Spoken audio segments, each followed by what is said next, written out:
But the first one of the book was it wasn't inventory. It's in my it's really good. What's his name? Boyne. And the book is called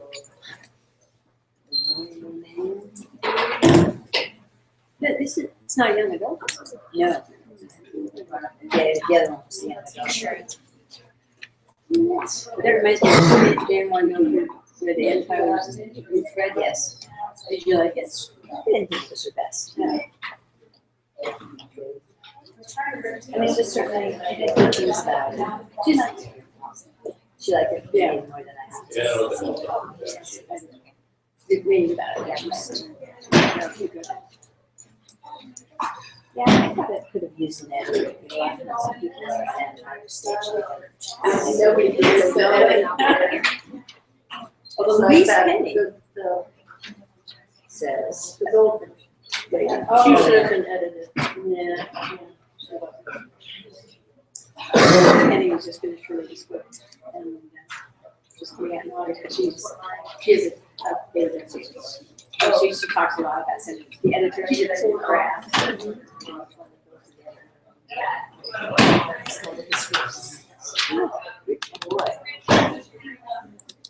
Yes, his mother. I mean, it's really amazing to look about a certain family. His father is a failed actor. And when the family was he offers this boy, but he says he doesn't go so he takes the youngest son, so many jobs them both. Deliberately. Yeah. And the Is if mother we go after directly that, to YouTube. Well, is this, very, so very this is where you put it, right? Yeah, that's where I put it in. This is where there's only one place to put a YouTube link, So right? then he goes to seminary. So, okay, this is what you put in, right? Yeah. I'm gonna try. Let me do this more carefully. Like if we're formatting things. So they have, Yeah. and I just wanna check. Yeah, two options.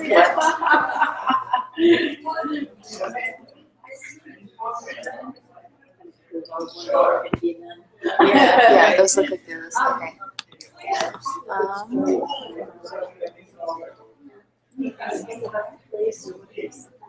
Yeah.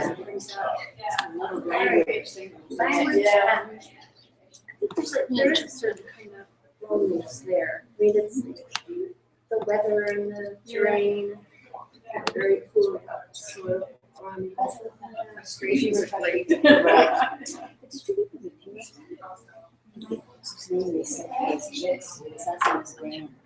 It was really popular in Europe, and it was popular here in the box of Jesus.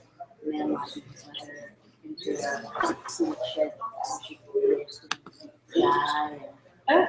In Ireland? No, it doesn't look right here either. That French boy. That sounds Yeah, right. that he's finally written books that were palatable. America's like a lot of them have some very gruesome aspect to them. I don't think they've all been, all been pictured in it, but judging by the films. You like her. People don't read that kind of Well, I don't know.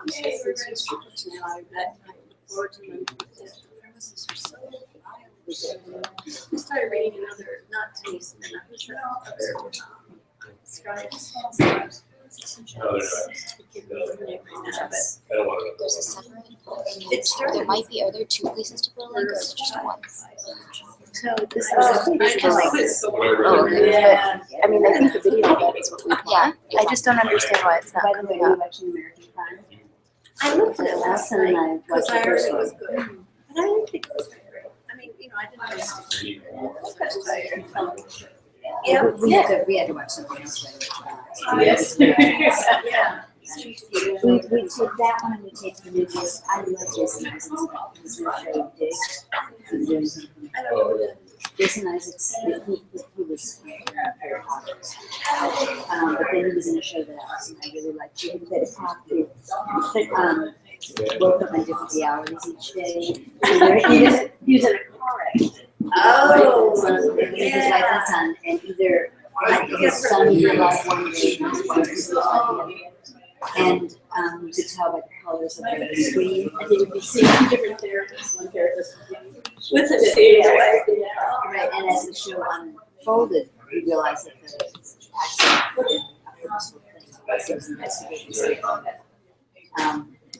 Fortunately, it only went one season. And so you never know how it was resolved, Yeah. whether they were both Oh, and he could face it, or whether this was. watching this. Yes. Are you?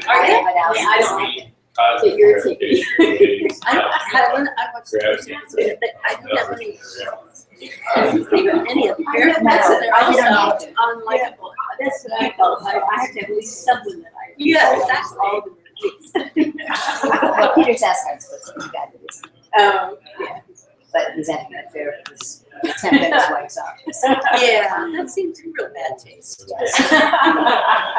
If nothing else. I didn't realize it was a novel. I was like, No, I sorry. heard it. Yeah. Oh, it is? It's a novel, yeah. I mean, it's based on a novel, or they made a book from this? No, I think it's because it's a hardback. I think it's probably a. Soon to be a major. Yeah, it's a novel. Yeah, I saw that on the credits. Did you watch Broadchurch? Yeah. The new one's available on BBC now. Yep. Yeah, we'll watch. Well, we we'll did start watch watching. it. They have, yeah, they have, well, same cop character. Yeah. But, they have a whole lot of ads on BBC. They do. Like every 10 minutes. I know, it's hard to even zip through them. Yeah. I think you think it's gonna be PBS, it's very. Yeah. It was written by Christos Trio Locas, so the fact that it's down the street makes sense. Oh, that's interesting. It's only gets 3 stars on Amazon. Oh, got a lot. I think so. I think it's very long. Yeah, because I read one of them earlier on Sharp Eye. I did too. I like it very Australian Authors Force was the first one to be published in the US. You know, in Australia, they call it online language, I guess, and nobody wants to translate. Oh, the use of profanity and racial epithets and labels. It's a down and dirty version of Tom Perrotta's best. Is there a way we could just direct them to the YouTube page? Like I can do my computer. Yeah, that'd be easier. It goes in this with that. Because we should probably just get started and But only, it's only 3 stars. Soon to be an NBC event. Riveting. Although comical actually, I may reading. want to come back. I was tilting it that way because we're just the over there. Yeah. I really like So I think I might actually I like still. watching. Oh, Which one? This lab. You think it may get used? I'm Elliot Frank, just my email. I may actually So come back nice. here. Okay. Great. Yeah. Okay. Okay, anyway, I just wanted to say thank you. I Okay. sent you a response to this. Okay. That's what data I do. Okay. Perfect. Thanks. Yeah. it's like-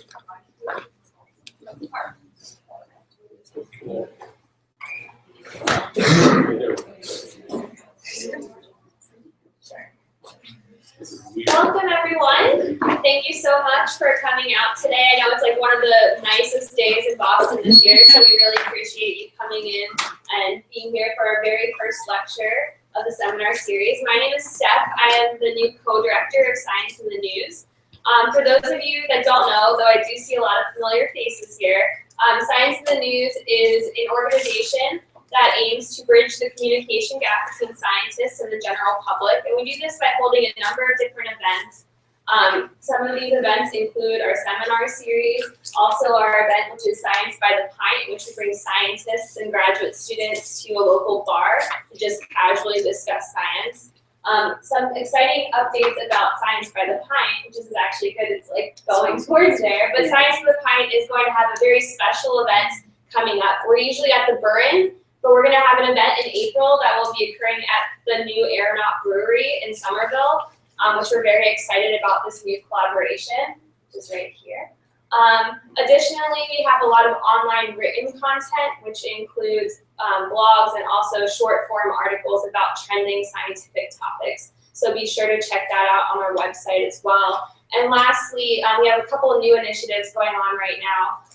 We've been quite active lately on the website called Reddit, in which we do kind of online forum question and answer with people, not just in Boston, but all over the world. And so that's been something that's very successful for us. So try to check us out on that site. And additionally, we have a brand new Science in the News Instagram account, which we'll be posting all of our previous gallery pictures to. So if you're on Instagram, follow us there as well. So that's just kind of an overview of what we have going on with our organization, and Jess is going to talk a bit more about the series. Oh yeah, well, Okay, so welcome to our first lecture in the series. We have 6 lectures for you this spring. So tonight we'll kick it off, and the lectures will be every other Wednesday night until May 20th. So tonight's lecture will have about the air we breathe, and Jordan will be talking with us about air pollution. So I guess I will pull these slides up and turn on my microphone, even though I think my voice is naturally loud enough where you can't hear me anyway. But now you presumably hear me very well. So let's get rid of that. And that is right. So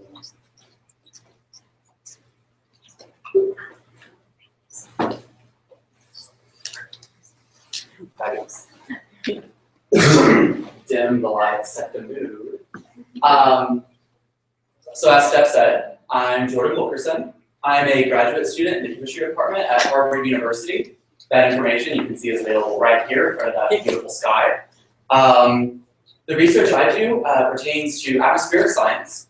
Specifically, what I'm looking at is tracking different sources that contribute to climate change.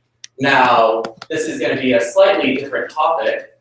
This is actually assessing urban air pollution, which is the air that we are breathing even now. So the reason I wanted to do this talk is, as you may have known, urban air can be pretty bad for you, in addition to being a visibility reducer, and so causing quite a few traffic problems. What I'm looking at is tracking different sources that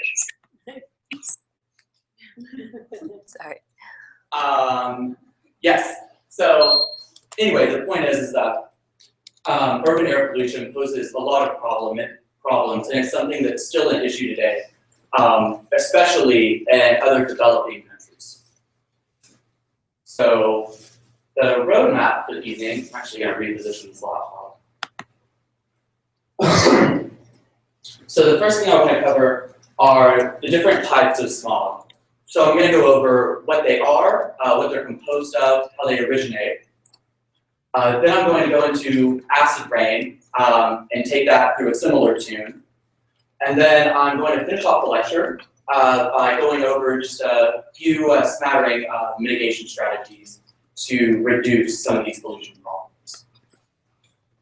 So let's start with types of smog. So there are 2 types. There's classical and photochemical. So I'm going to start with classical smog, then I'll move to photochemical, and then as a final slide, I'll go over some health effects associated with smog episodes. So first acknowledgement of classical smog. This isn't technically the very first acknowledgement, but it is one of the more graphic descriptions of this pollution problem. This is a quote from a book written by John Evelyn in 1661, describing the pollution problem in London. So, quote reads like this: "A cloud of sea coal, as if there be a resemblance of hell upon earth. It is in this volcano on a foggy day, this pestilent smoke which corrodes the iron and spoils all the movables, leaving soot on all things that it lights, and so fatally seasoning on the lungs of the inhabitants, that cough and consumption spare no man." So this was one of the first more graphic descriptions. There have also been artistic renditions of the pollution problem in London. And so here's actually a sample of that. This is taken from Punch magazine in 1858. And this is the cartoonist's depiction of the River Thames. And so you can see some dead organisms floating at the top, which is actually not a dramatization of what was happening to the river. This probably didn't actually happen, but you get the idea. Now, there were all of these descriptions of the pollution problem and of smog, but the actual word smog didn't come around until 1905. And it was created by this man, Henry Antoine Dubois, when he appealed to the London Environmental Council. So smog is actually a combination of the words smoke and fog. And I will explain shortly why that combination is justified in describing this pollution. So, smog, classical smog, relates to combusting coal. So before I go into some of the intricacies of why that results in smog, I wanted to first go over what is coal and why we combust it. So coal is actually a big clump of organic matter. And so here's a sample molecule. You can basically view this as a giant carbon skeleton. So this is just a sample of what coal might look like. So we stuff this massive carbon skeleton into a factory, and we burn it to get energy, which I have a lightning bolt there to denote that, of course, that would translate to electricity. We know that there's another byproduct of burning coal, though, right? Actually, several. So it puts out CO2 and water vapor. Now, when we burn coal or any organic matter, most of the time, we don't burn it completely. So we don't convert all of this carbon to CO2. We are actually left with some carbon monoxide and what is called black carbon. So smoke is essentially black carbon, but that is are very tiny particles, some of which can be as small as the diameter of your nose hairs, or even smaller. And so there's these tiny black particulates of carbon that did not really react with the oxygen. Okay, so what is classical smog? So it actually has to do not with the carbon skeleton, but the other atoms that are on this skeleton, specifically the sulfur atoms. So carbon, you burn, you get CO2. What about these other atoms? Well, it turns out that when you burn coal, especially in the 1950s, etc., before coal became cleaner, you actually emitted a yellowish-looking gas. What that is sulfur that's been burned into sulfur dioxide, SO2. So it's the sulfur dioxide in combination with that black carbon that is classical smog. So why is it called smog? I said it was a combination of smoke and fog. So let's kind of unpack that a little bit. So here's a situation where there's no fog. I know right now these just look like little blue circles, but these are actually depictions of tiny little water microdroplets. They are so tiny you can't even see them. In fact, they're in the air right now. The way fog forms, which affects visibility, is when you have some sort of small particulate. Right now I just have it as this white little circle. And then the water microdroplets actually stick to it and they condense around it to form a larger water droplet that's still tiny enough to be suspended in the air. So that's fog formation. So it should make sense that when we introduce that black carbon, that the same thing is going to happen. So this is what smog is. It's fog where the center particulate is actually a toxic smoke particle. Now, to be clear, when fog episodes first started occurring a lot after industrialization, it was assumed to just be natural phenomena. Fog events don't actually occur that often. A lot of times when you see heightened fog events, that's actually a sign that there's urban pollution, and haziness is one effect of that. And so it's technically small.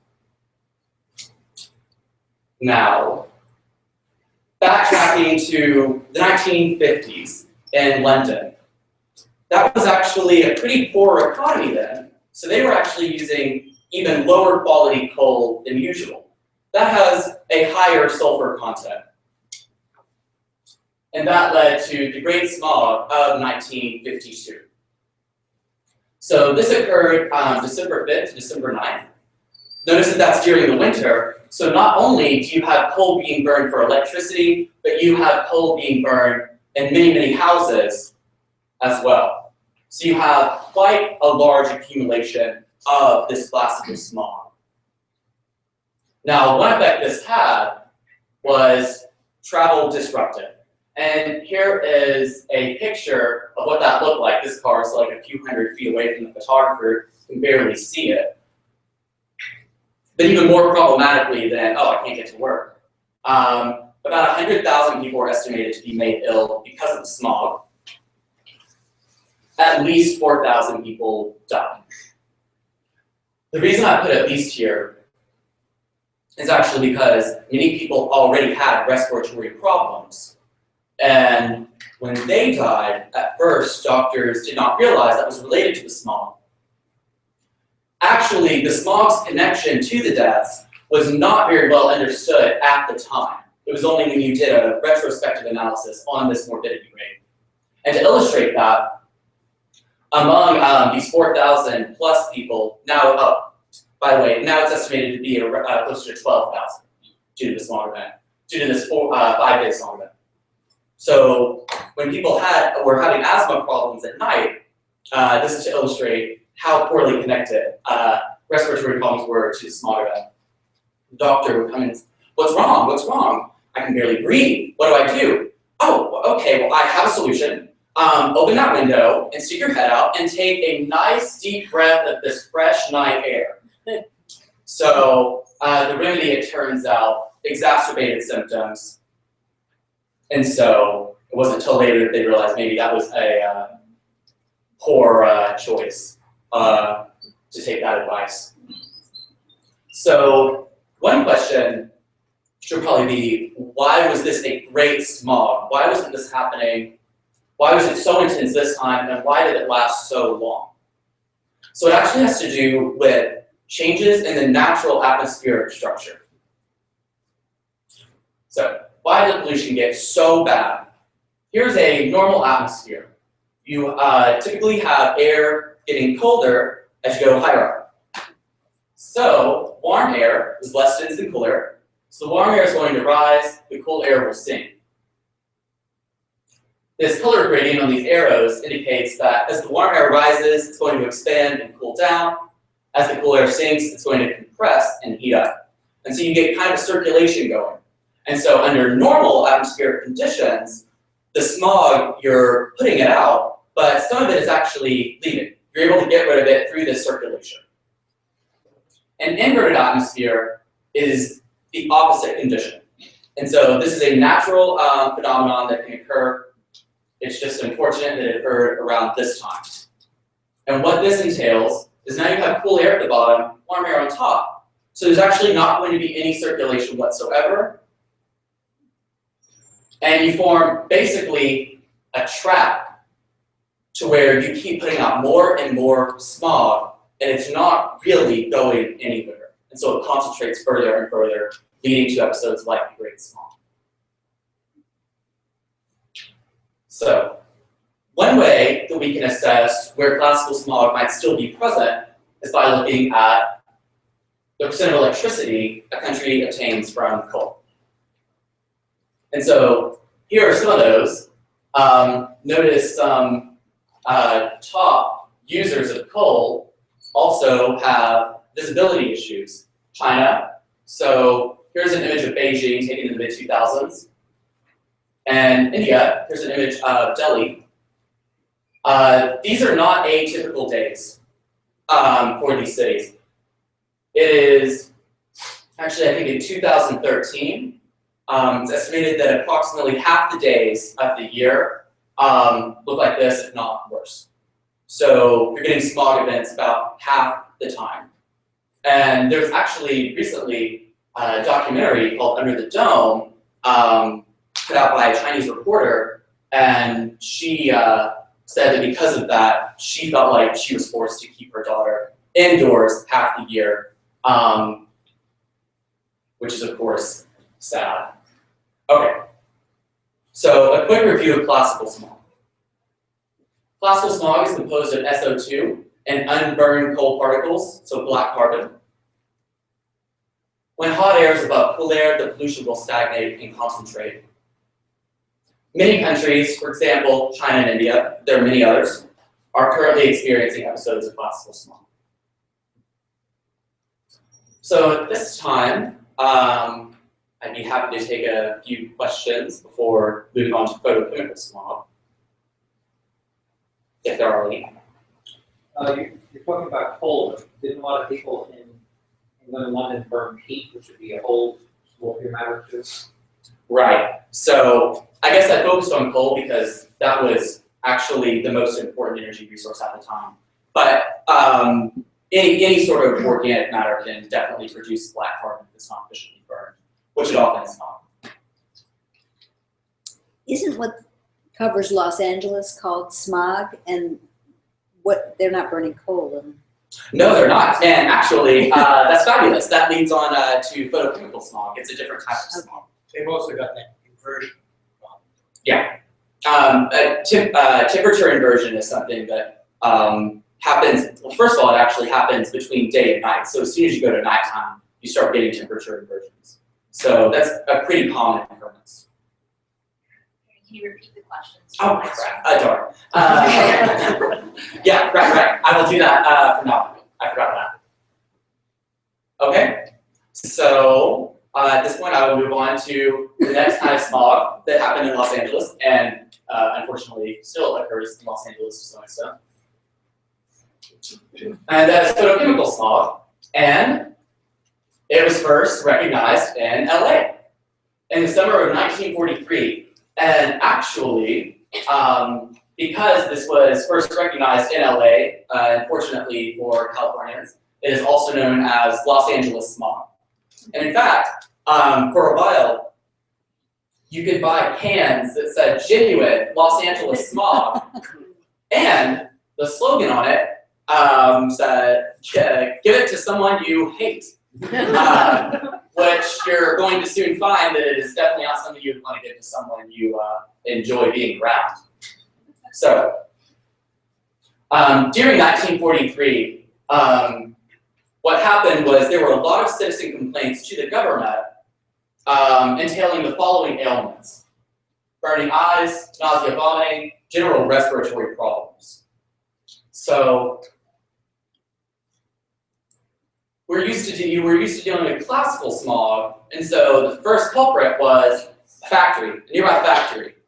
So they were like, okay, well, we need to fix this pollution problem. Let's just shut down this factory. The smog persisted. That was not the source. So it seems that there was a different smog discovered. Did it have sulfur dioxide to any large extent? No, there was something different. So fortunately for California, there are a lot of top research universities there. And so some of the best scientists put an effort to figure out what this was composed of and what it was connected to. It was actually a gentleman from California Tech that identified the composition as being of ozone, nitrogen dioxide, volatile organic compounds, which are just organic molecules that easily become gas. One example of that would be rubbing alcohol or ethanol, drinking alcohol. There's a reason they're really smelly. It's because they're constantly going into gas phase, so that would be volatile. And then, of course, the staple of any smog event, black carbon. So the culprit is not the factories. Who's the culprit? Well, much to the citizens' chagrin, they didn't really have as much of a problem with shutting down industrial factories. The issue is that the culprit was our cars. And a lot of people had a car. So here's one from the 1940s, but I think anyone who's been to LA or any heavily urbanized city knows that cars are still heavily used. So what is it about the cars that creates ozone, nitrogen dioxide, VOCs, and black carbon? So it's what's happening in the engine. So here's a basic four-stroke engine design. So there would be an inlet valve, exhaust valve, and spark plug. But what is in this space right here? Well, let's zoom in on that. So that is actually a mixture of air and gasoline. Why are we mixing air with gasoline? What is in the air that we want? Oxygen. Exactly. So we want to basically do what we did with coal. Burn this gasoline, get energy, power the car, and get from point A to point B, or in the case of that last image, sit at point A for a while. But what else is in air? What's the other major component of air? Nitrogen. So we put in the air because we want this to react, but it's going to soon, you'll soon realize that the presence of N2 is also important. So let's see what happens when the piston compresses. So the piston slams up, you get a massive increase in pressure, and this spark plug ignites. So I made this red so really emphasize it's high temperature, high pressure. So of course the oxygen is going to do what we want it to do. It's going to react with the gasoline. But again, it won't react completely efficiently, so we're going to get some carbon monoxide, VOCs, and black carbon. But what else is in that system? The nitrogen. Now, I think we all know that under normal conditions, nitrogen and oxygen don't really react with one another. For example, they are furiously reacting right now. These are not normal conditions, though. It's very high temperature, very high pressure, and under these conditions, you actually form the nitrogen dioxide. So we've almost established all the components of photochemical smog coming right out through this exhaust valve. We have the NO2, the VOCs, and then the black carbon. Where's the ozone coming from? And that relates to what's happening after this is plumed out into the atmosphere. And I heard someone guess it already. So it's when the NO2 reacts with sunlight. And this is why it's called photochemical smog. So the NO2 reacts with sunlight, and then actually what that does is snaps off one of those oxygens on that NO2 molecule. So then you get NO and O. Now notice that I have those little black dots there. What that tells you is that those are what is called radicals. Radicals are extremely reactive. And it has to do with what this black dot represents. That represents a single electron. And one way you can view this, that in my opinion is pretty accurate, you can view that as similar to being a desperately single person at a party.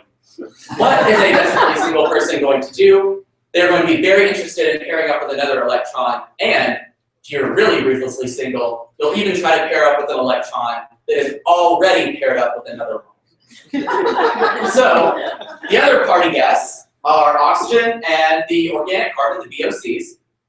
And so the toxic party ensues, and bam, through a slurry of very complicated reactions. It's about, oh gosh, I think the most basic model is about 20 reactions that this goes through, radicals bouncing off on each other, one another. You get ozone, that carbon gets a little bit oxidized, so you put some oxygens on it, and then NO2 actually reforms.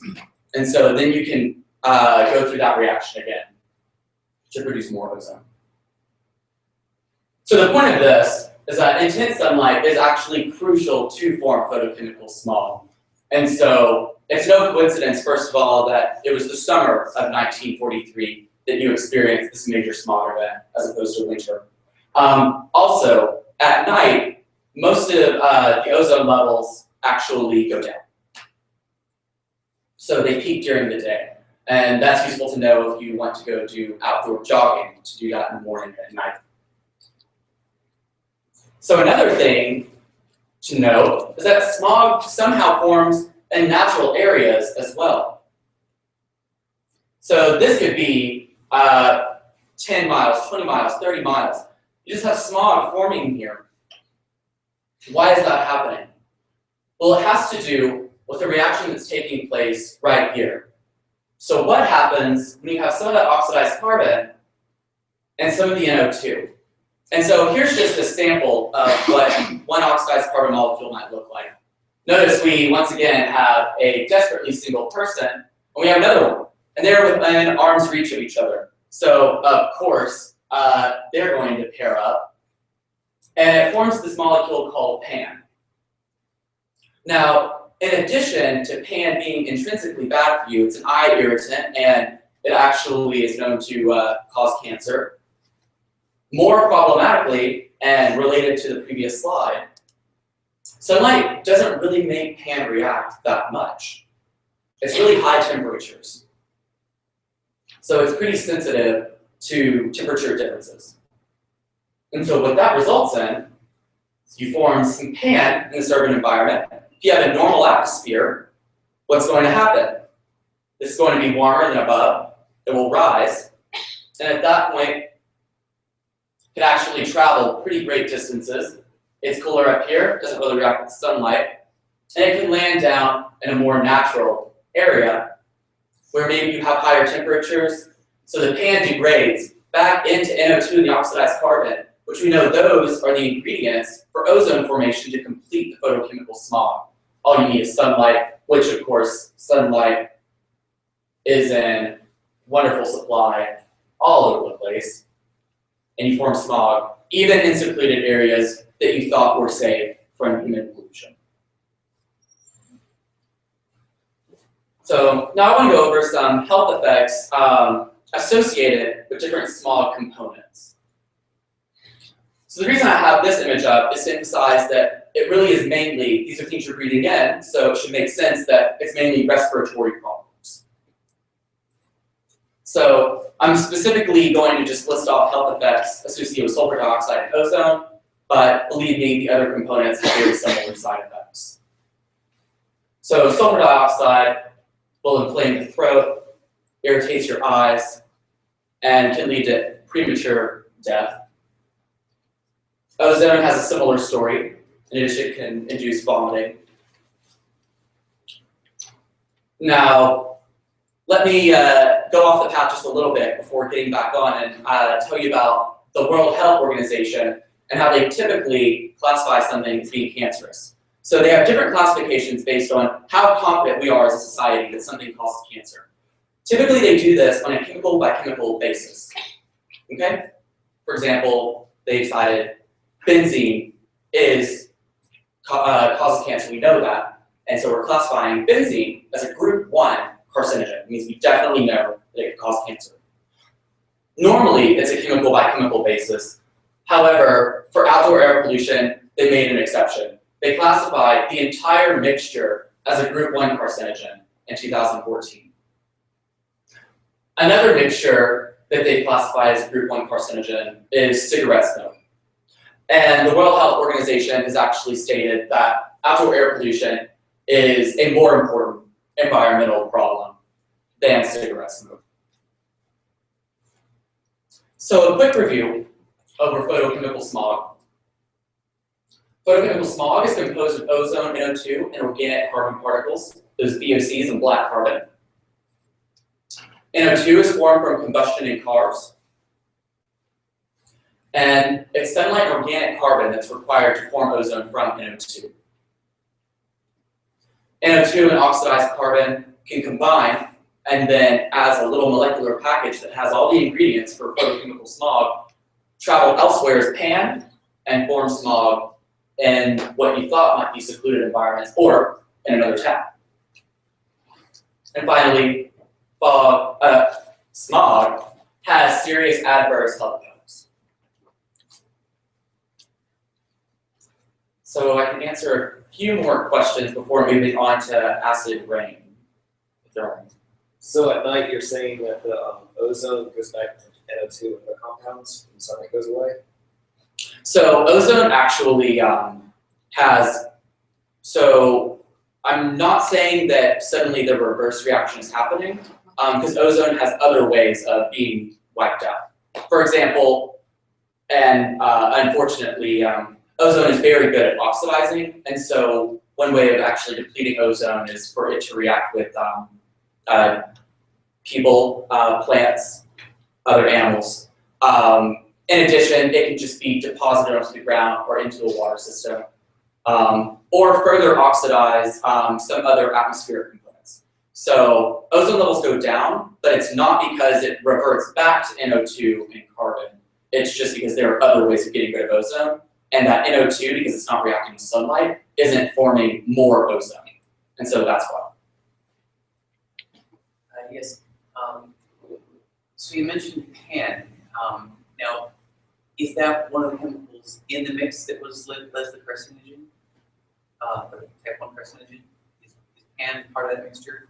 Or is that treated separately? Yeah, so the World Health Organization, that mixture is not something that they didn't quantitatively say, like, okay, when you have this amount of ozone and this amount of NO2, and this amount, it was based on looking at morbidity rates in high polluted areas.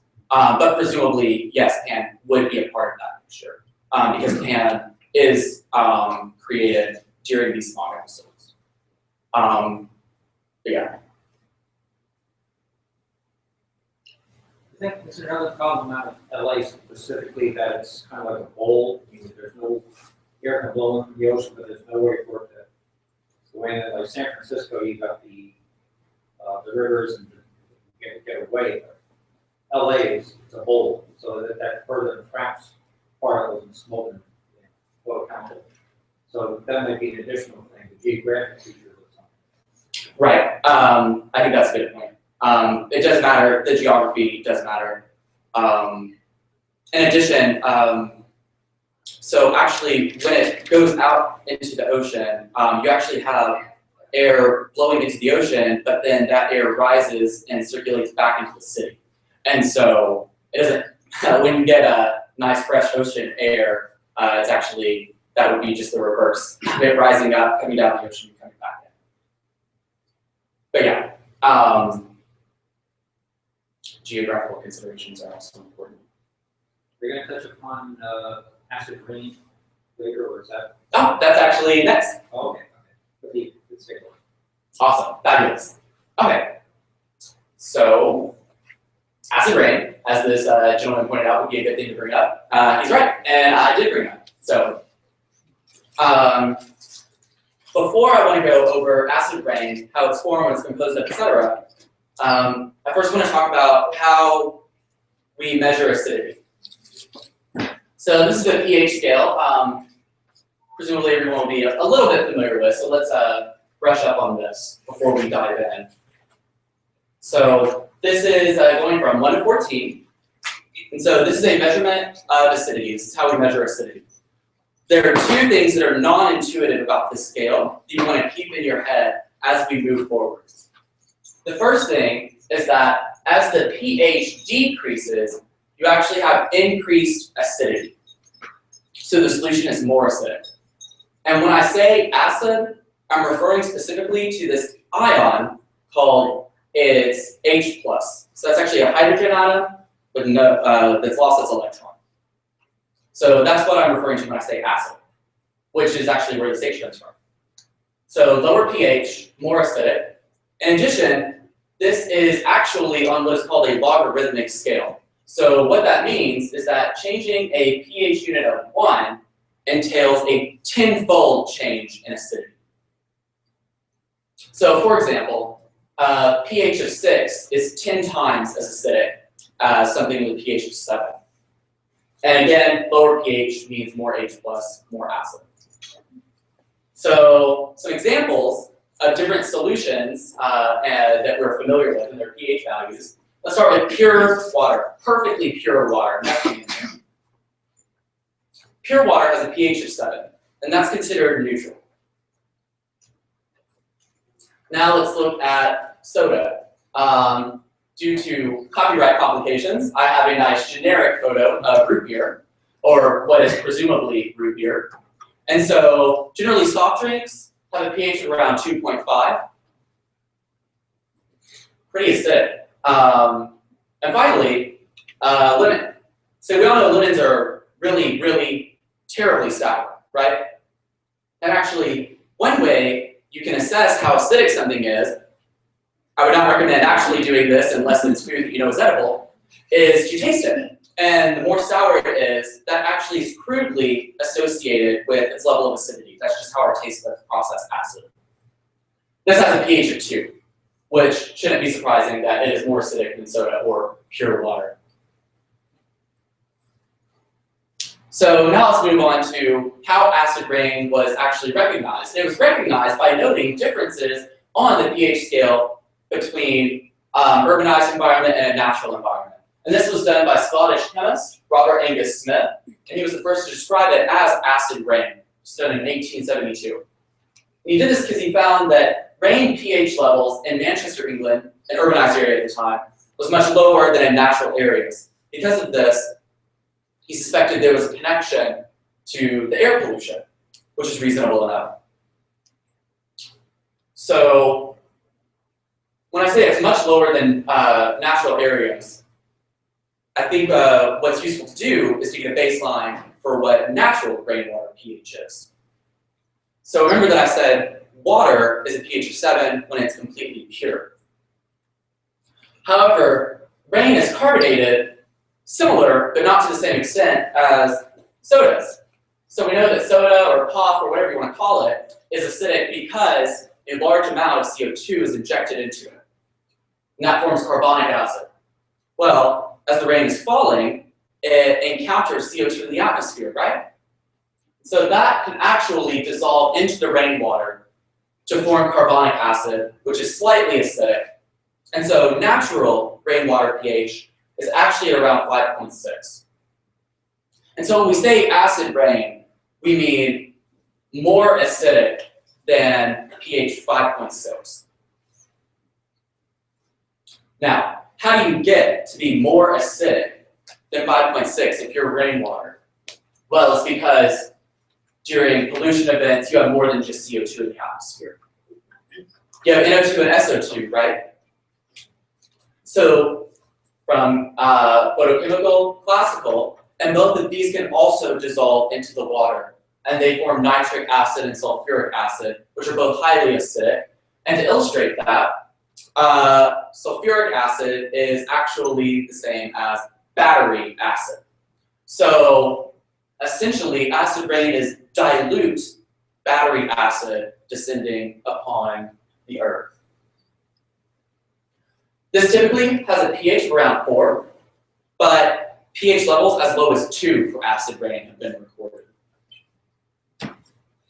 Now, I know some of you might be thinking, oh, okay, well, this is 4, but natural rainwater is 5.6, so aren't they really close?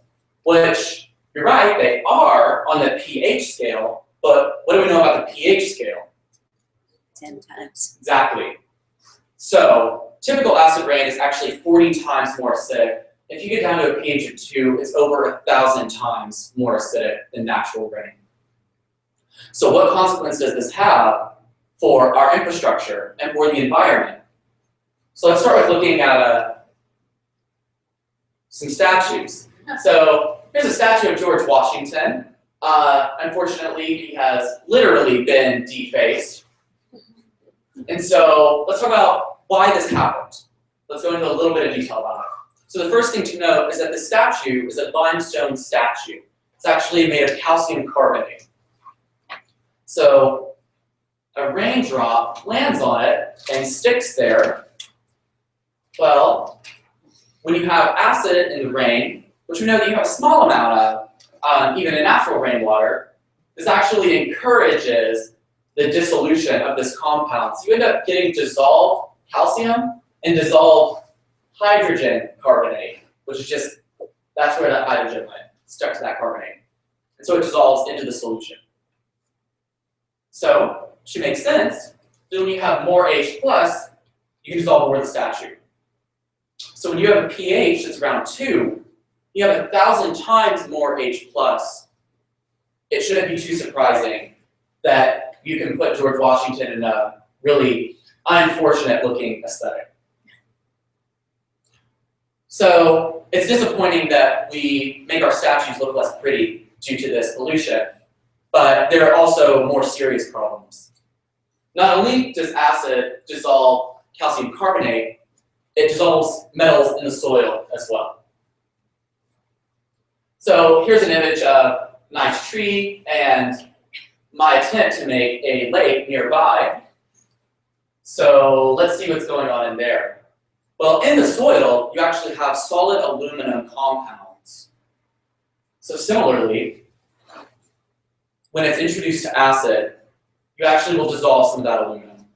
So when you have acid rain that falls and percolates into this soil, you actually dissolve the aluminum into the water. Where does the water go?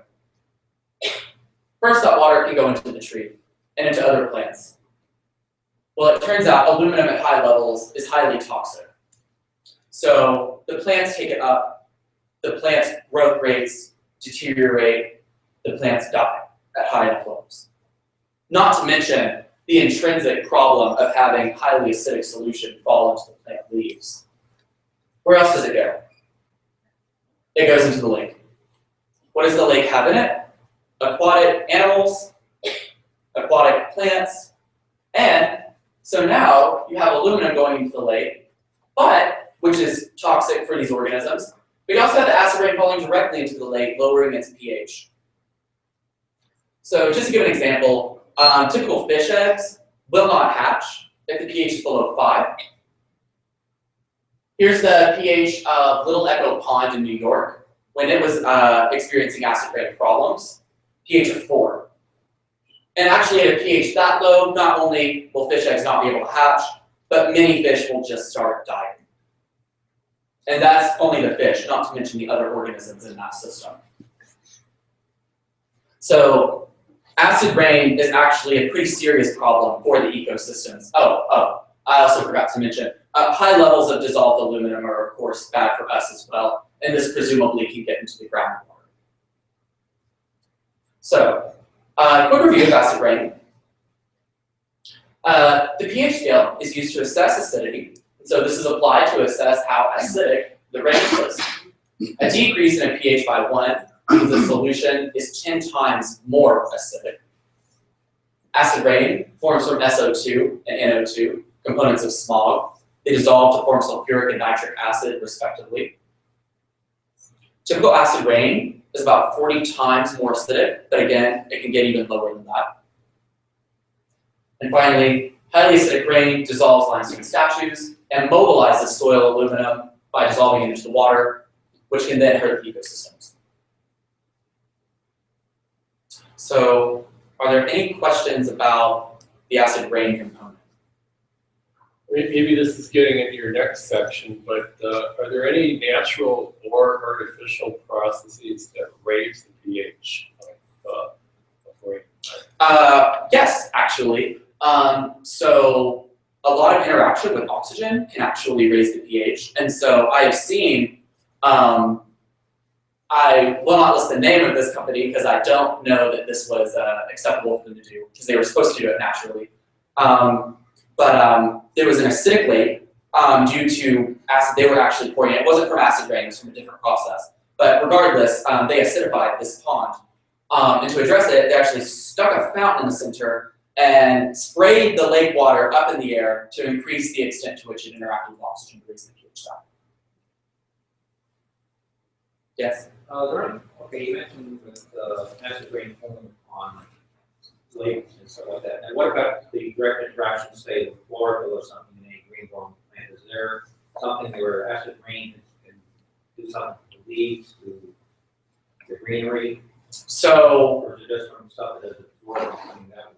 No, it will directly damage the leaves. Now, I'm not familiar with its exact interaction with chlorophyll, but it does hurt the plants. And actually, and I didn't get into this because of time constraints, but you can have, if you think about it, if all you need to do is dissolve SO2 and NO2 into some sort of water, then you can have more than just acid rain. You can also have acid fog and acid snow. And acid fog can actually concentrate even further. You get down to a pH of about 1. And so that has been heavily studied to definitely damage trees. Okay, SO2 and NO2, aren't they form of aqua regia, oil, water, which will actually dissolve gold? Or the few things will dissolve gold? I don't know. I think in general metals do dissolve under, and no, not I think, I know. Metals dissolve under highly acidic solutions. So it makes sense that that would be able to dissolve gold, but I don't know whether that's true. And typically, if you're wanting to really completely dissolve a metal, I showed aluminum that would increase aluminum levels, but if you want to completely dissolve metal, you typically are going to be using a very concentrated acid. So acid rain is certainly bad for the environment, but it's still a pH of 4. It's not it's not like that concentrated acidity completely dissolve metal, but it will increase the amount of metal that gets dissolved. Just raise the thought, traditionally in New England, we tend to have more acid soils compared to out west and stuff, so traditionally people treated lawns, for instance, with limestone, lime, Yeah. and which is like the same thing as calcium carbonate, right? And to neutralize the acid, of course, as this thing got worse and worse and worse, people had to use more and more lime on their lawns to counteract the increasing levels of acid rain. Right. And I would guess the one problem with that is,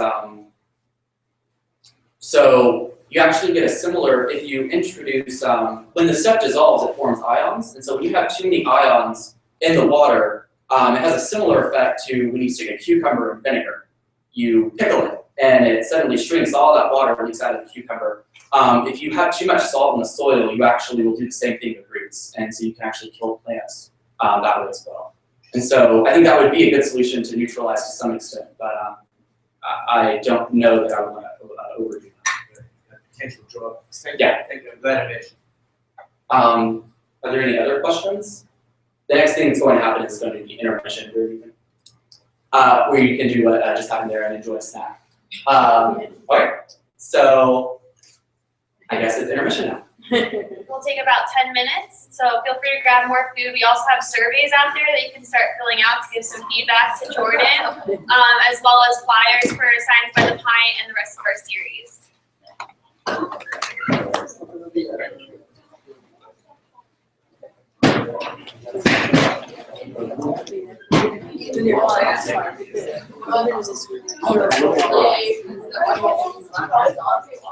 Okay. Last piece is just like just matter. I have to get on that. And oh, that's great.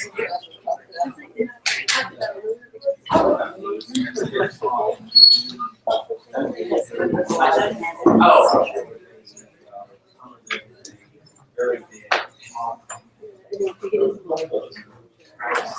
Well, yeah, because, I mean, it doesn't rust, but it does corrode.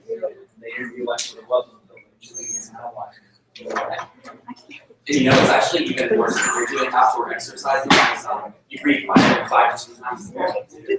And so you really are taking it small. But yeah, so that's it. There have been a lot of small problems. I mentioned the great small in London, but if you look through like a history of air quality, it's almost like every third year, London is experiencing another small, to a lesser extent than 4,000 people. But small problems are definitely an issue for quite a long time.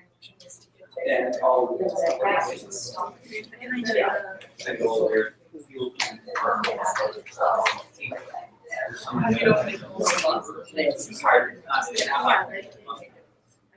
yeah.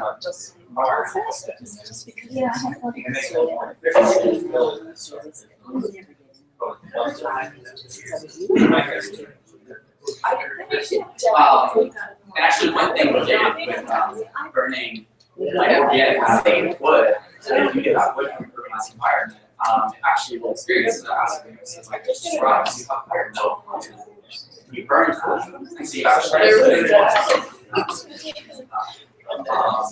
and so other things can actually be even worse than home, although I didn't mention it.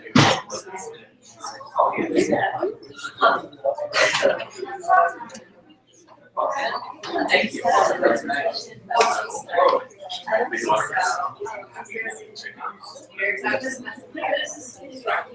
How are you? Oh,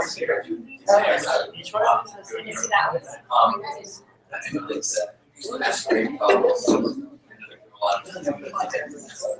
Yeah, I did hear that. Right. Oh, yeah.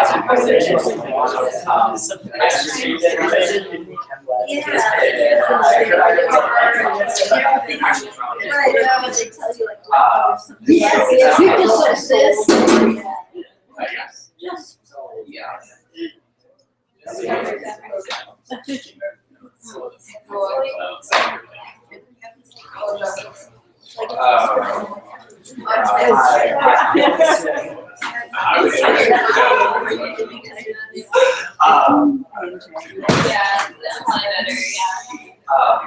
Yeah, I remember actually when I first that's okay. That was my first realization. Oh, traveling to the United States, you're seeing higher levels of there's also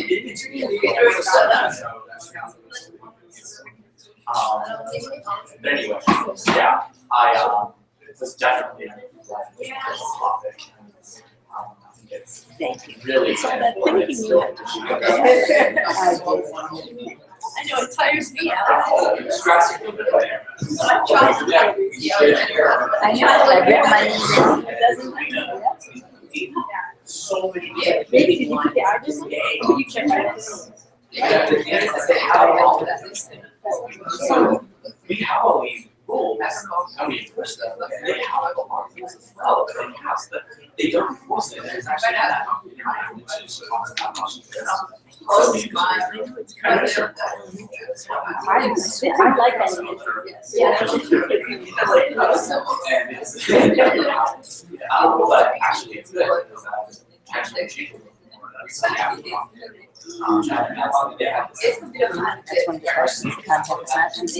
Basically, the idea is pollution falls back, and you have the ability to just sue the industry. But it was never really used because it was unclear who could do it, and they had to verify that they adjusted something almost in a year. So now they're class action lawsuits. Which I think is good. Should be issues down. Yeah,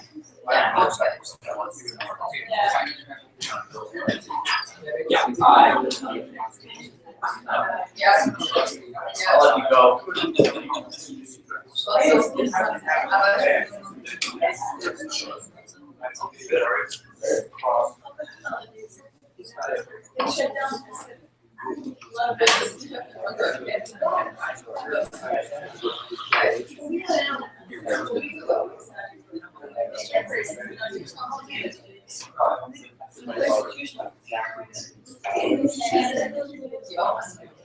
Wow. Looking for Yes.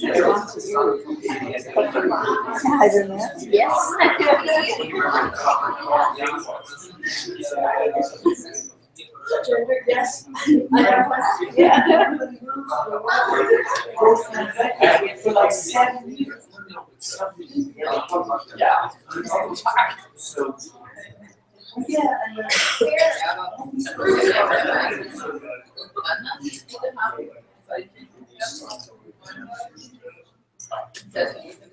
Looking for all these species that baby. Yeah.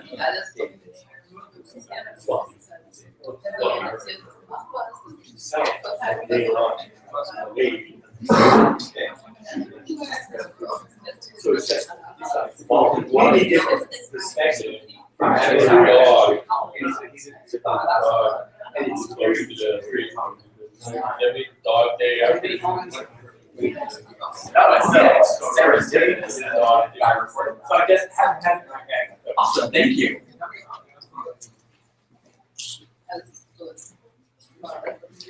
I've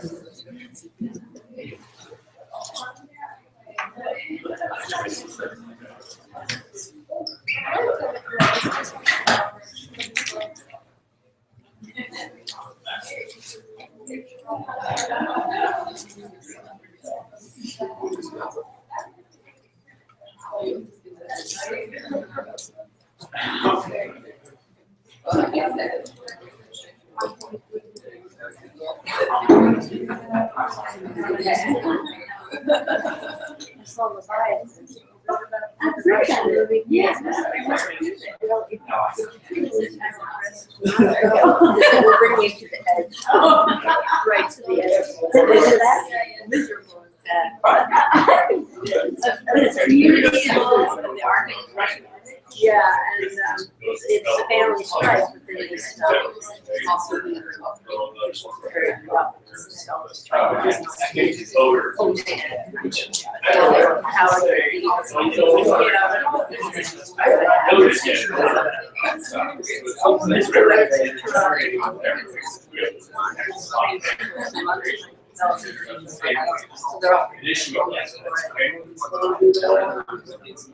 Something else. All these things as well. So, it's just impossible. But it's because scenery is gorgeous. You know, the landscape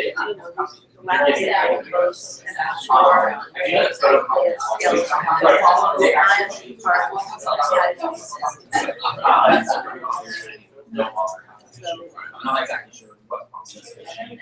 it's got that biblical. But yeah. The town is very depressed. They do have a fish cannery or something. That's the only work there is. And The plan was really. Yeah. And they drink. Lower. But the issue is that. I mean, they just like shots. They do like on their stand. It was good. So I think it is. Just looking at what about you? I would say. I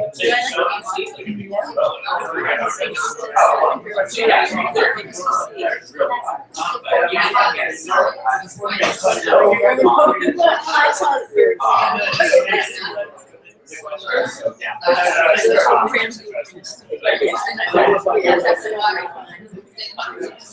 Yeah, and I just like the concept. It's funny. I didn't see Boyhood. Yeah. Did you love it? Yes. We got it on that. It's long, right? So long without. That's what so interesting.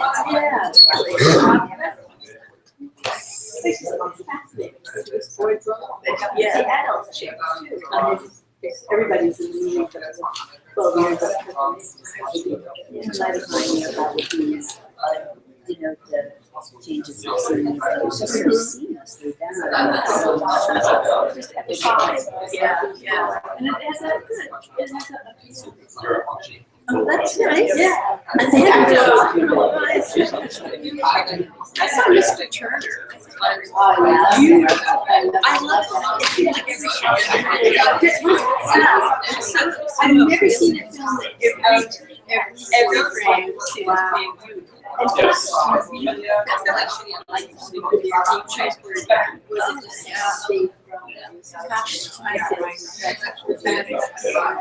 didn't even no, that's smart. You want the best. No, nominated for various things. Well, even the best actor.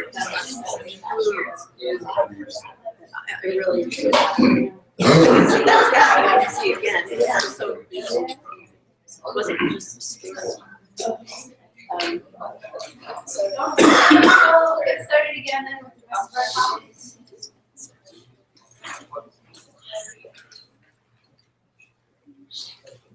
Hello. Testing. Yeah. Okay. Okay, so I guess intermission over.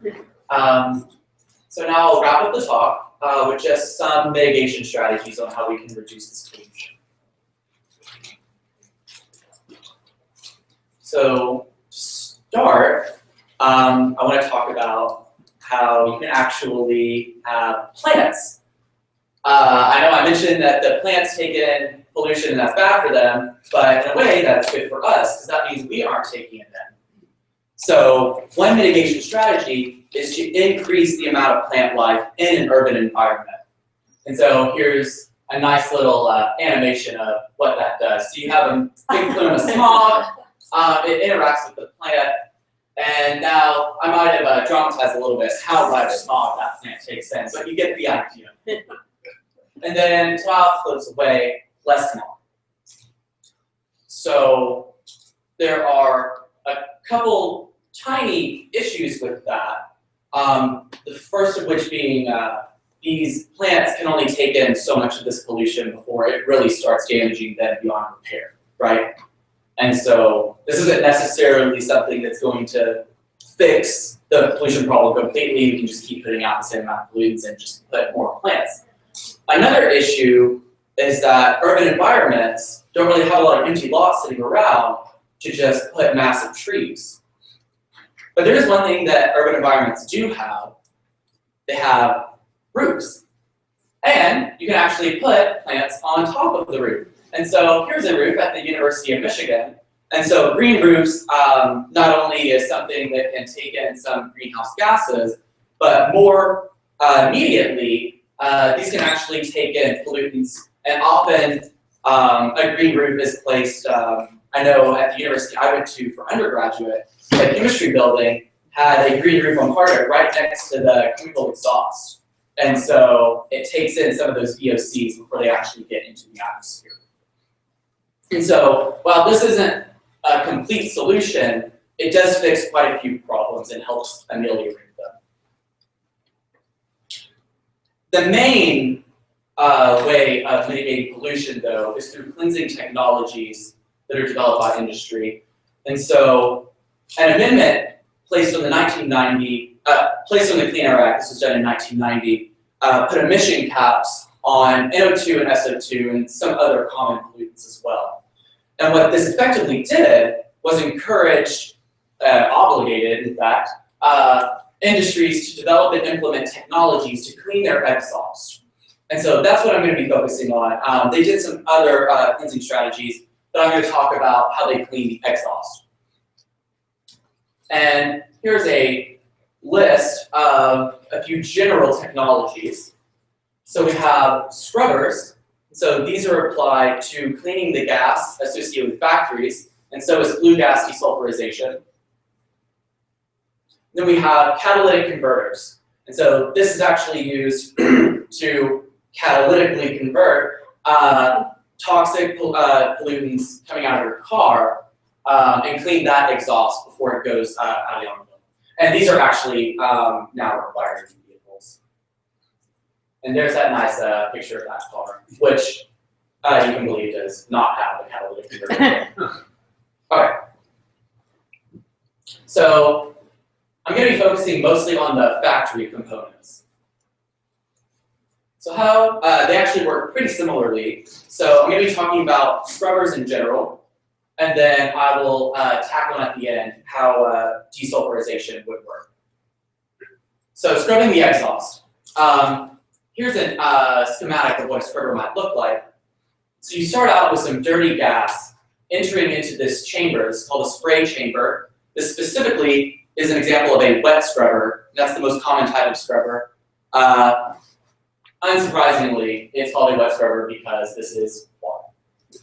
Okay, so this is the water collection. This is where the mist presumably will land. And this dirty gas is forced through the mist. So here's a zoomed in of what this mist looks like. And so here's an example of some exhaust in the factory. So we have the black carbon particles, SO2 to a large extent, and then some NO2 as well. So it's forced to interact with these mist particles on its way up out of the scrubber.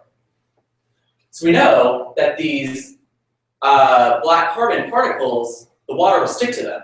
And so they actually pretty quickly go into the water.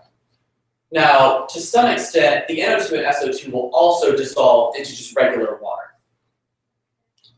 So you actually get that occurring, and it's not 100% clean, but there is a drastic reduction in the amount of pollutants in the gas. Then flies out through the exhaust, fades away into the atmosphere, and these presumably fall to the bottom, where that now has the dissolved SO2, dissolved NO2, those black carbon particles that can then be recycled, but then there's of course an issue that it can no longer be reused because it's so concentrated as pollutants. At that point it needs to be taken to a waste treatment facility. But it can be recycled quite a few times before that. So on its way out, what about the mist particles that are so tiny, they actually don't fall down. They're actually taken up with the gas. What do you do about that? Because they have these pollutants in them, but we're putting them into the atmosphere, so that's the same as not cleaning it at all, right? Well, fortunately, we have a mist trap at the top of every scrubber.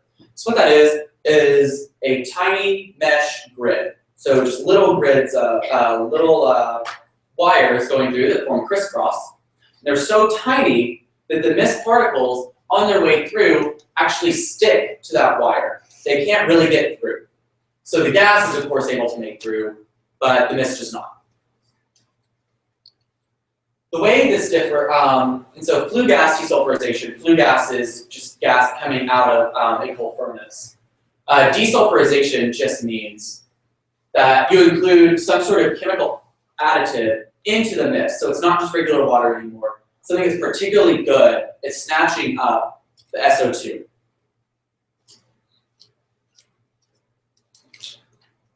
So, in combination with this technology and several other technologies, let's assess what progress New England has made.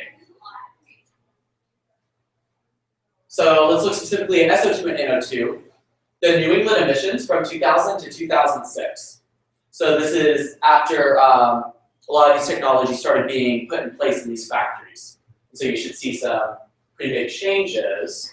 We do a 25% decrease in NO2 over this time, and even larger, a 54% increase in SO2.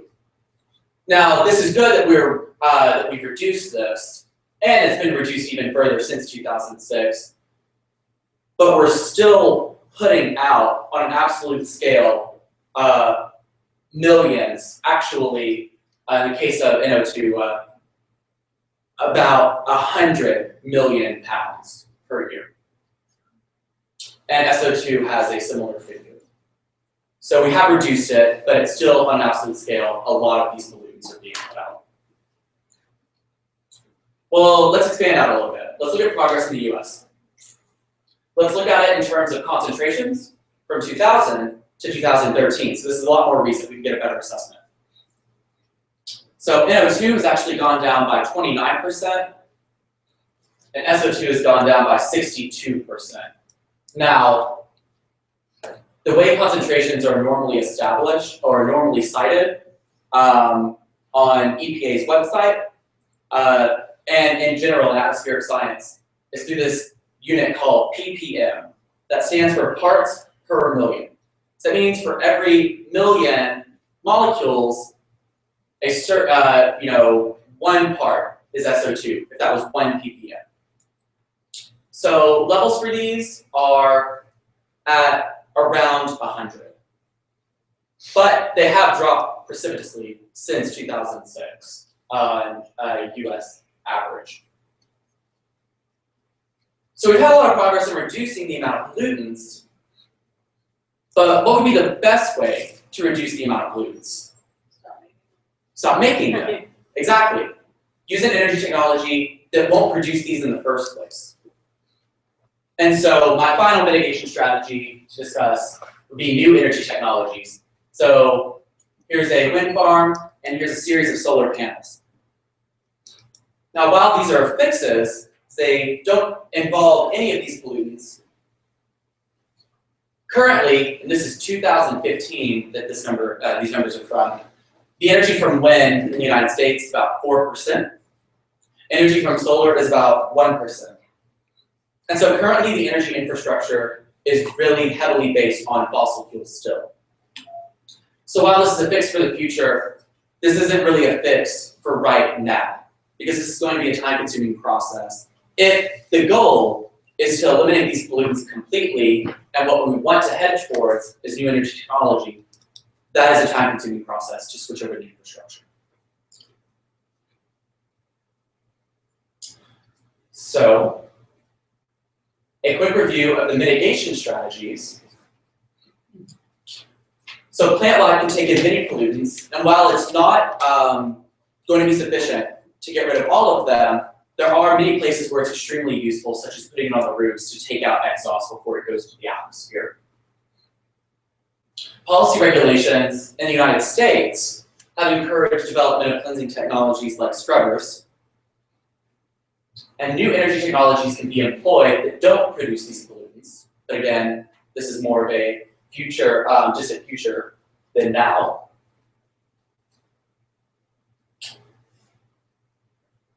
So, as I accidentally just revealed, I'm about to go over the overall conclusions, and I want to just highlight some main points from this lecture.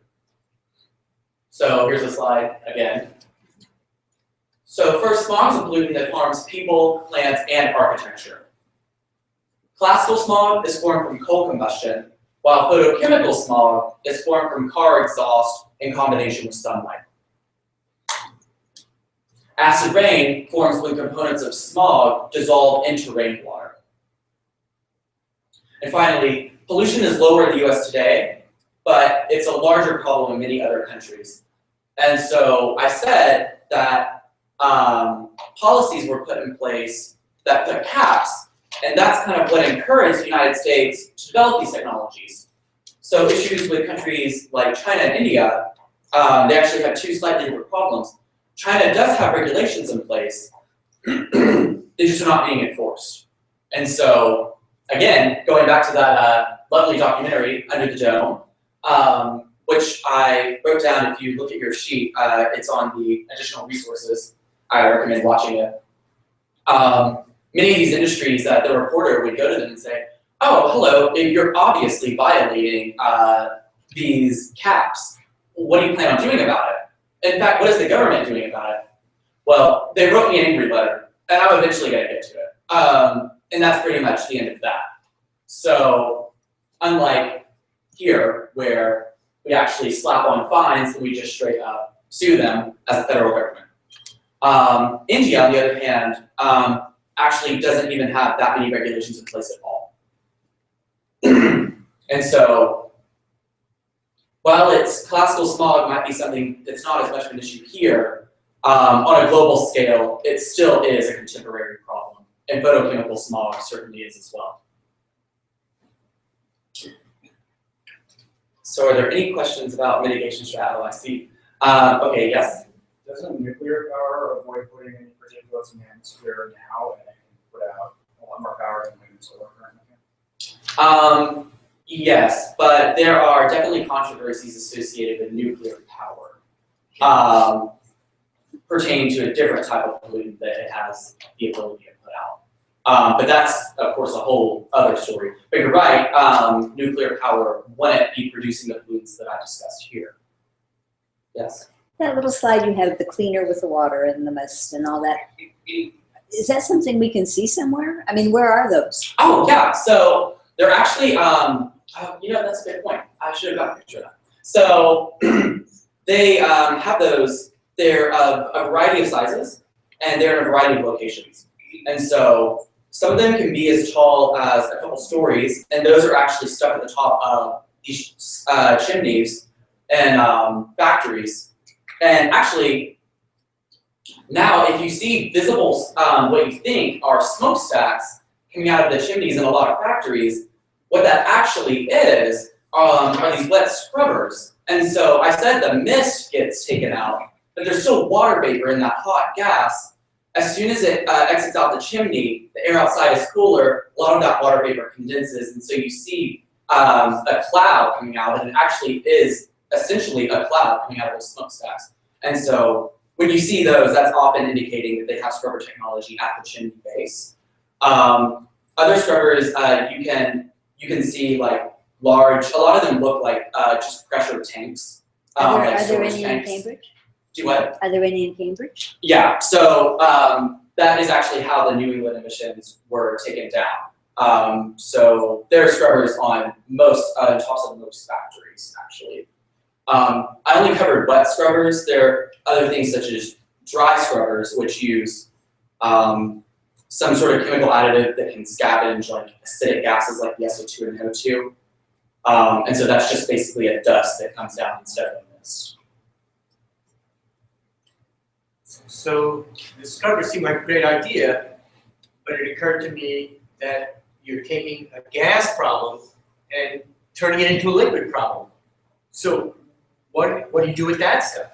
Okay, you've got like acid water pooling at the bottom of your scrubber. How do they resolve that problem? Okay. So the question is, I just realized I forgot to do that the entire presentation. So the question is, okay, so this is a gas pollution problem, but we're just translating these pollutants to water, and so isn't that just changing where the problem is? It's still a problem there. My answer to that would be that the gas goes into the atmosphere uncontrolled, whereas when it goes into that water, it's taken to a waste treatment facility. It is presumably under strict supervision the entire time, which is drastically different than it pluming into the troposphere. No, I understand. You've got it under control. But what do you do with large amounts of acidified water? I mean, you're a chemist. So one example is actually what you suggested before, dumping limestone into it to neutralize it. Yes? So the first mitigation strategy you mentioned was plants, such as trees. Now, I did read somewhere recently that one problem is that cities are not designed to get enough water to the plants. That the trees are surrounded by asphalt and pavement, and so the water comes down and then all washes away, and only a little bit of water gets down, so these trees can't grow to their full potential. Is there anything going on as far as changing the way cities are designed? I don't know. I assume to some extent there is, and actually, in regards to an urban environment, that's not the only problem. Another issue is that a lot of these buildings are very tall. So what happens when you put a tree in an area and there are a bunch of tall buildings around it and it can't actually get that much sunlight? And so there are multiple issues associated with that. And to be honest, I'm not that familiar with how infrastructure is being redesigned to better handle those trees. I do know that there's a study that has been released that said that when trees are actually found in parks, and when you put like a large amount of trees in a park area, it's actually a lot better at scavenging pollutants, which makes sense based on what you're saying. It's able to get more water and more sunlight. It's going to have a higher growth rate. It's going to be able to take in more of those pollutants. So I do know that the establishment of parks would relate to trying to put more plant life in an urban area. There is some talk, I know, that's all I know, about various ways of creating more permeable surfaces in cities to get water into that. But I don't know how much progress is here. Some urban planners will also do things like earth berming and things like that. There's a lot of different, you're saying a lot of different techniques, but again, how do you set it in Boston or New York City? So that's the problem. And if you can plan a new city, you can mitigate some of that. You know, less asphalt, more greenery, more earth shaking and stuff like that. But again, the problem with that is how would we do it here, or some really major city? Right. Retrofitting is, of course, going to be more difficult than if you're starting to build up a burgeoning city. So just to comment on that point, like one example that I think is interesting in Singapore, they're thinking to start to design, since they have this issue too, and it's like a huge city like New York, they're trying to design vertical gardens that are like both like kind of apart, but also for production of groceries. So that is like kind of an enormous, they're just like creating like giant buildings with just like stacks of like plants over plants over plants.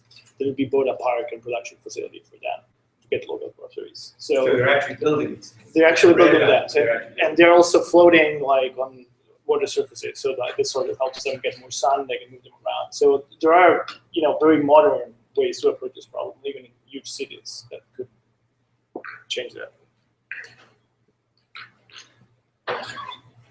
Maybe we can break here then, and then but we do encourage you that if you have further questions, please feel free to stay afterward and continue to talk with our speaker and each other. Thank you so much.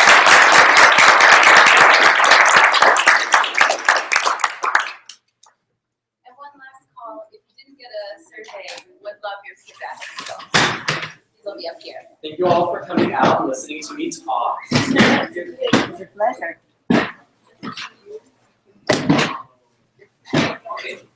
Whenever you like my say stuff, do you post that recently, or do you just put it on? Thank you. I'm glad you came.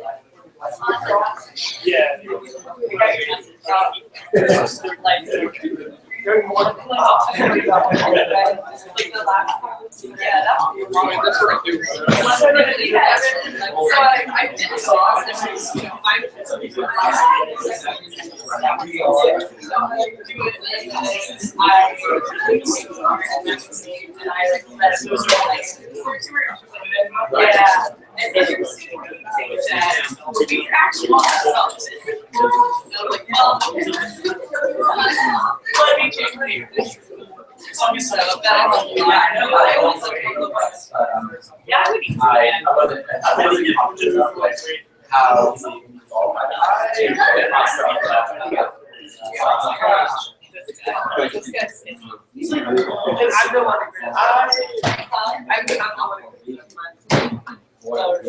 I need to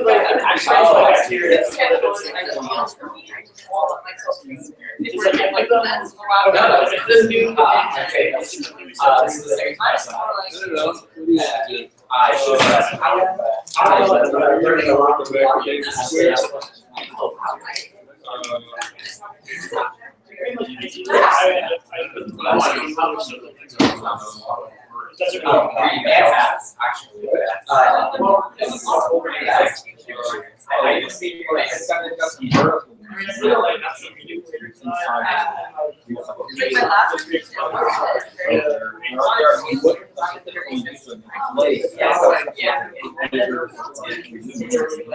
And this one actually is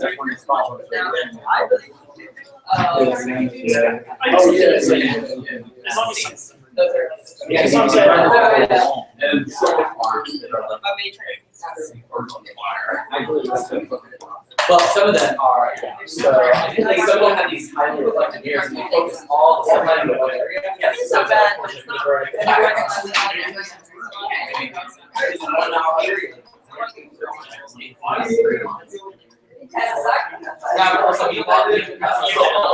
I just want to get such a weird conversation to have.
We're taking you out.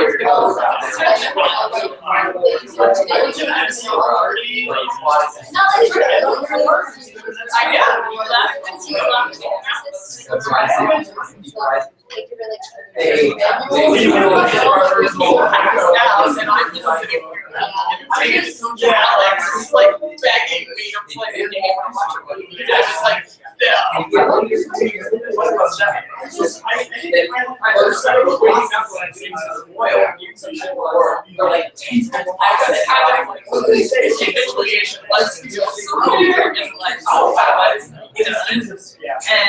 were like there for us more like just let's hang out here for like 5 more hours.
That actually, yeah, that actually happened. You have to have it.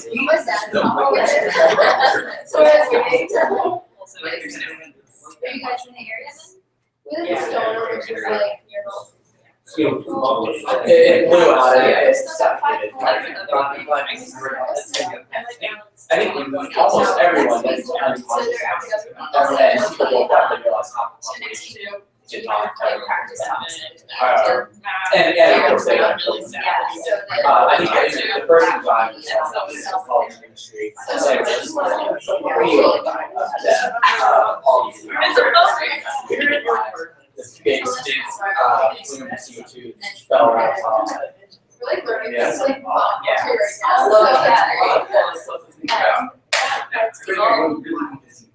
But usually, yes, we should work. Then we can have a few more lamps. And it takes always a one taller, one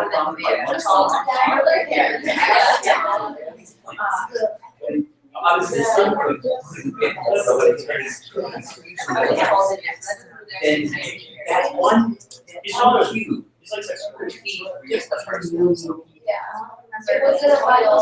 Look at it. Was it on 1 kilometer. And they say around the world. We have a population of like hundreds of billions. Not that we want. Yeah, I was just thinking, I was like, That's what. I can't go anywhere else. No,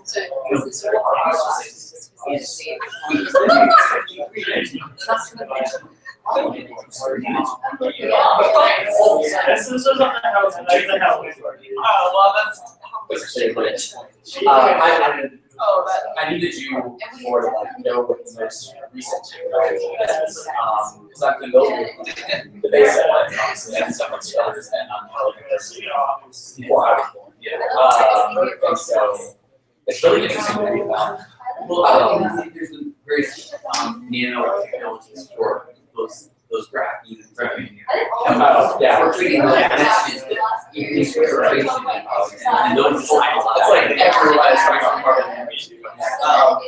Actually, one thing that I was interested in is China is talking about basically applying the idea of a scrubber to the entire city, just by having massive mist spray which is sprayed down.